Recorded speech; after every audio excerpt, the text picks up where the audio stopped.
गजपति जिला पालाखेमुंडी स्थित विजु कल्याण मंडप ठारे आज दिन 12टा समय वार्धक्य एवं दिव्यांग मानक भत्ता 3500 टंका बंटन कार्यक्रम अनुष्ठित हो जाइछि। 80 वर्षर ऊर्ध्व एवं 80% दिव्यांग को राज्य सरकार पूर्व घोषणा अनुଯାयी आज 3500 नगद टंका बंटन कर अवसर में गजपति जिलापाल विजय कुमार दास सभापतित्व मुख्य अतिथि भाव पाराला विधायक रूपेश पाणिग्राही, उपजिलापाल श्री अनुप पंडा, जिला सामाजिक सुरक्षा अधिकारी संतोष कुमार नायक प्रमुख श्री जगन्नाथ विग्रह ठारे प्रदीप प्रज्वलन कर कार्यक्रम शुभारंभ करथिले।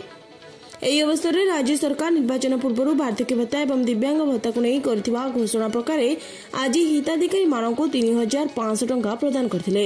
ଏହି ପରିପ୍ରେକ୍ଷୀରେ ଏହି କାର୍ଯ୍ୟକୁ ଉପସ୍ଥିତ ଅତିଥିମାନେ ସ୍ୱାଗତ କରିବା ସହ ଯୋଜନାରେ 60 ବର୍ଷର ବାର୍ଦ୍ଧକ୍ୟମାନଙ୍କୁ ବି ସାମିଲ କଲେ ଭଲ ହୁଅନ୍ତା ବୋଲି ଅତିଥିମାନେ ନିଜ ନିଜର ମତ ପ୍ରକାଶ କରିଥିଲେ।